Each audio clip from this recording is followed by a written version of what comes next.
नमस्ते विद्यार्थी मित्रों, कैसे हैं आप। आशा करता हूं कि आप सभी मजे में ही होंगे। विद्यार्थी मित्रों, आज के इस वीडियो में हम कक्षा 8 के विज्ञान विषय के 9वें अध्याय जीवों में जनन के विषय में और अधिक जानकारी प्राप्त करने वाले हैं। तो आइए बिना किसी देरी के शुरू करते हैं।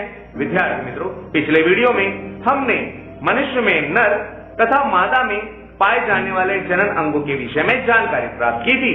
तो आइए पहले उनका हम पुनरावर्तन कर लेते हैं। हमने देखा था कि पुरुषों में वृषण एक शरीर के बाहर आई हुई थैली जैसी संरचना में सुरक्षित होता है।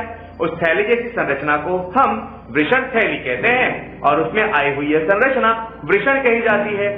वृषण में से निकलने वाली एक पतली नलिका को हम शुक्राणु नलिका के नाम से जानते हैं, जो कि शुक्र कोशों के वहन का कार्य करती है। और शरीर के बाहर आई हुई यह बेलनाकार जो संरचना है उसे लिंग या शिश्न के नाम से जाना जाता है। उसी प्रकार मादा के शरीर में पाए जाने वाले प्रजनन तंत्र की भी हमने चर्चा की।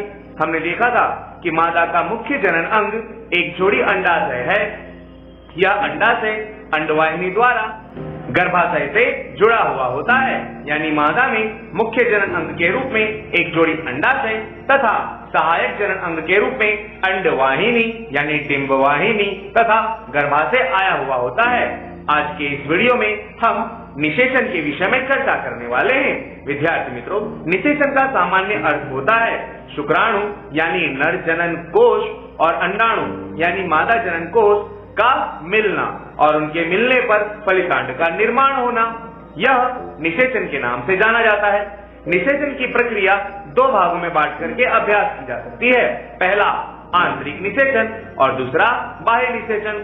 विद्यार्थी मित्रों, कुछ जीव ऐसे होते हैं जो कि आंतरिक निषेचन की प्रक्रिया अपनाते हैं तथा कुछ जीव ऐसे होते हैं जिनमें बाह्य निषेचन की प्रक्रिया देखने को मिलती है। यदि हम चर्चा करें आंतरिक निषेचन रखने वाले जीव तो मनुष्य, गाय, कुत्ता तथा मुर्गियां यह आंतरिक निषेचन दर्शाती हैं तथा बाह्य निषेचन रखने वाले जीवों में मेंढक, मछली तथा स्टारफिश का समावेश किया जा सकता है। आइए अब हम सबसे पहले चर्चा करते हैं कि आंतरिक निषेचन किसे कहते हैं और बाह्य निषेचन किसे कहते हैं।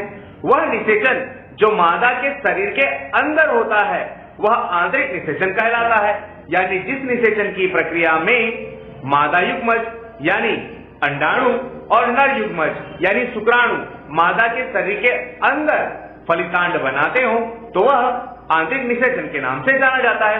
तथा कुछ जीव ऐसे होते हैं जिनमें मादा के शरीर के बाहर निषेचन की प्रक्रिया होती है, उसे बाह्य निषेचन कहते हैं। निषेचन की प्रक्रिया में जो नर जनन कोश यानी शुक्राणु है वह और जो मादा जनन कोश यानी अंडाणु है वह शरीर के बाहर फलितांड का निर्माण करते हैं। चलिए विद्यार्थी मित्रों, अब हम सबसे पहले जानकारी प्राप्त करते हैं आंतरिक निषेचन के विषय में, जिनमें हम चर्चा करने वाले हैं मनुष्य में आंतरिक निषेचन के बारे में। विद्यार्थी मित्रों, जनन प्रक्रम का पहला चरण शुक्राणु और अंडाणु का संलयन है, यानी शुक्राणु और अंडाणु के मिलने की प्रक्रिया जनन प्रक्रम का पहला चरण कहा जाता है। जब शुक्राणु अंडाणु के साथ संपर्क में आते हैं तब इनमें से अनेकों शुक्राणुओं में से मात्र एक शुक्राणु अंडाणु के साथ संलयित होते हैं। विद्यार्थी मित्रों, जैसा कि हमने पिछले वीडियो में देखा था कि प्रजनन की प्रक्रिया के दरमियान लाखों की संख्या में शुक्राणु उत्पन्न होते हैं जो कि अंडाणु की तरफ गति करते हैं। इन लाखों करोड़ों शुक्राणुओं में से मात्र एक शुक्राणु ऐसा होता है जिसे अंडाणु के अंदर प्रवेश करने का मौका मिलता है। जब यह अंडाणु के अंदर प्रवेश करता है तब निषेचन की प्रक्रिया हो जाती है। शुक्राणु और अंडाणु का यह संलयन निषेचन के नाम से जाना जाता है। निषेचन के समय शुक्राणु और अंडाणु एक दूसरे के साथ संलयित हो जाते हैं, यानी दोनों एक ही बन जाते हैं। निषेचन के परिणाम स्वरूप फलितांड यानी युग्मनज का निर्माण होता है। आप इस चित्र के अंदर देख सकते हैं कि शुक्रकोश जब अंडकोश के अंदर प्रवेश कर गया है तब शुक्रकोश और अंडकोश के मिल जाने से युग्मनज का निर्माण हो चुका है। विद्यार्थी मित्रों, निषेचन के प्रक्रम में स्त्री यानी मां के अंडाणु और नर यानी पिता के शुक्राणु का संयोजन होता है, यानी नर के शुक्राणु और मादा के अंडाणु आपस में मिलते हैं।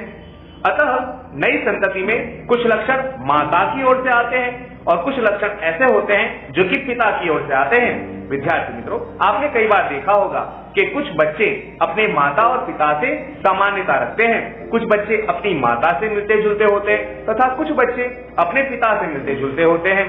इससे यह कहा जा सकता है विद्यार्थी मित्रों कि बच्चों में जो लक्षण आते हैं वे उनके माता तथा पिता में से होकर के आते हैं। आप भी अपने भाई तथा बहनों में इस प्रकार के लक्षणों को देख सकते हैं। आपके कुछ भाई या बहन ऐसे होंगे जो कि उनके माता या पिता से लक्षणों में समानता रखते होंगे। इसीलिए विद्यार्थी मित्रों, हम कह सकते हैं कि मनुष्य में आंतरिक निषेचन पाया जाता है, क्योंकि गर्भ की जो स्थापना है वह शरीर के अंदर के भाग में देखने को मिलती है। विद्यार्थी मित्रों, चलिए अब हम चर्चा करते हैं बाह्य निषेचन के बारे में, यानी कुछ जीव ऐसे जो कि बाह्य निषेचन की प्रक्रिया रखते हैं। अब हम उनके विषय में जानकारी प्राप्त करते हैं। विद्यार्थी मित्रों, हम सबसे पहले बात करेंगे मेढक तथा तोड़ जैसे कुछ जानवरों के विषय में। तो चलिए हम शुरुआत करते हैं। मेंढक में निषेचन की प्रक्रिया मादा जंतु के शरीर के बाहर के भाग में होती है। इन जंतुओं में निषेचन जल में होता है। विद्यार्थी मित्रों, जब इनमें निषेचन की प्रक्रिया होती है तब वसंत ऋतु या वर्षा ऋतु में मेढक तथा तोड़ जैसे जो जीव हैं वे तालाब या पोखर के मंद गति से बहते हुए झरने की ओर जाते हैं और यह वह स्थान खोजते हैं जहां पर पानी बिल्कुल स्थिर होता है, यानी जहां पर पानी में ज्यादा बहाव देखने को नहीं मिलता। नर तथा मादा एक साथ पानी में आते हैं तो मादा सैकड़ों अंडों का दान कर देती है। आप इस चित्र में मादा द्वारा त्याग किए जाने वाले अंडों को देख सकते हैं। विद्यार्थी मित्रों, मुर्गी के अंडे तथा पक्षियों के अंडों में एक प्रकार का कवच होता है, परंतु मादा मेंढक जिन अंडों का त्याग करती है उनमें कोई भी कवच देखने को नहीं मिलता। वे अत्यंत ही कोमल होते हैं। यह जेली की एक परत अंडों के साथ रहती है तथा वे इनको सुरक्षा प्रदान करती है। विद्यार्थी मित्रों, आप भी एक क्रियाकलाप करके इन अंडों को देख सकते हैं। आप अपने घर के आसपास आए हुए किसी तालाब या पोखर में जाएं और जहां पर स्थिर पानी हो वहां पर आप इनके अंडों को देखने की कोशिश करें। आप जब खोजेंगे तब आपको जरूर मादा मेढक के द्वारा त्याग किए जाने वाले इन अंडों को आप जरूर खोज पाएंगे। अब विद्यार्थी मित्रों, जब मादा जैसे ही अंडों का त्याग कर देती है, नर उन पर शुक्राणु आकर के छोड़ देता है। जैसा कि आप इस चित्र में देख रहे हैं कि मादा जब अंडों का त्याग कर देती है उस समय जो नर है वह भी अपने में से शुक्रकोशों का यानी शुक्राणुओं का त्याग कर देता है। अब प्रत्येक शुक्राणु अपनी एक लंबी पूंछ रखता है और वह पूंछ की सहायता से तैरते हुए वह अंडाणुओं तक पहुंच जाता है। वह इधर उधर गति करता है और जब उसे अंडाणु मिल जाता है तब वह उसके अंदर प्रवेश कर जाता है और निषेचन की प्रक्रिया को पूरा करता है। शुक्राणु अंडकोशिका के संपर्क में आते हैं जिसके फलस्वरूप निषेचन की प्रक्रिया देखने को मिलती है। विद्यार्थी मित्रों, आप इस चित्र में शुक्राणु के अंडाणु में प्रवेश होने के बाद निषेचन की प्रक्रिया का एक चरण देख सकते हैं, जिसमें जो नया बनने वाला जीव है उसकी प्रारंभिक अवस्था हमें देखने को मिल रही है। इस प्रकार विद्यार्थी मित्रों, मेढक में जो निषेचन की प्रक्रिया है वह शरीर से बाहर के भाग में देखने को मिलती है, अतः यह बाह्य निषेचन कहा जा सकता है। मेंढक के अतिरिक्त मछलियों में तथा स्टारफिश में भी इस प्रकार का बाह्य निषेचन देखने को मिलता है। आशा करता हूं विद्यार्थी मित्रों कि आज की इस वीडियो के द्वारा आपने आंतरिक निषेचन और बाह्य निषेचन के विषय में जानकारी प्राप्त की होगी।